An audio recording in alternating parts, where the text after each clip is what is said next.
ঠিক আছে? মানুষ কতটুকু টাইম জিততে পারে, আর জেতার কোনো পার্টিকুলার কোনো ডেফিনেশন নেই।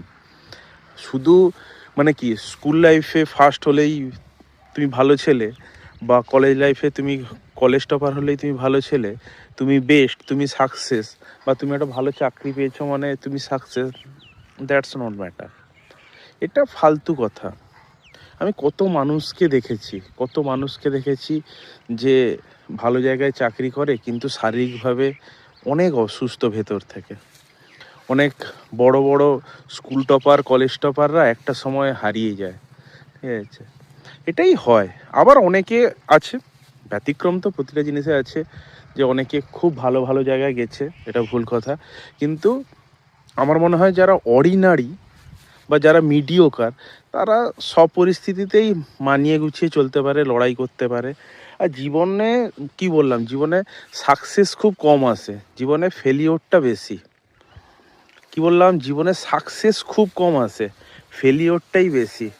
তুমি জীবনে কতবার জিতবে জানি না, কিন্তু হারবে প্রচুরবার। সে প্রতি ক্ষেত্রে। হারাটা কি শুধু রেজাল্ট খারাপ হওয়া বা চাকরিতে ব্যর্থ হওয়া নয়, অনেক কিছুতে জীবনে হারতে হবে।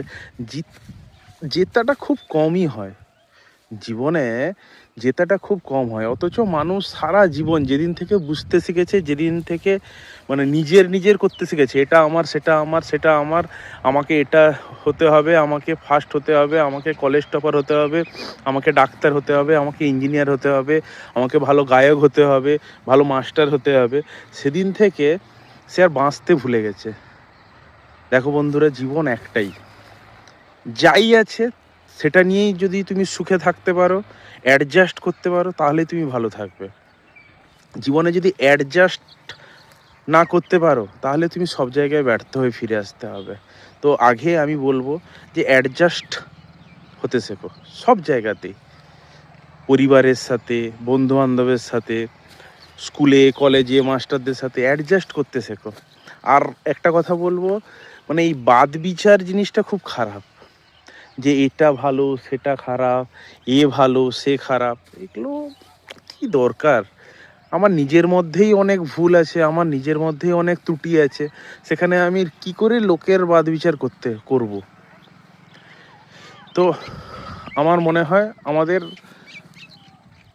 সবার উচিত নিজেকে আগে পরিশোধিত করার, নিজেকে শোধরানোটা খুব প্রয়োজন। নিজেকে না শুধরে অপরের সমালোচনা খুব বাজে জিনিস।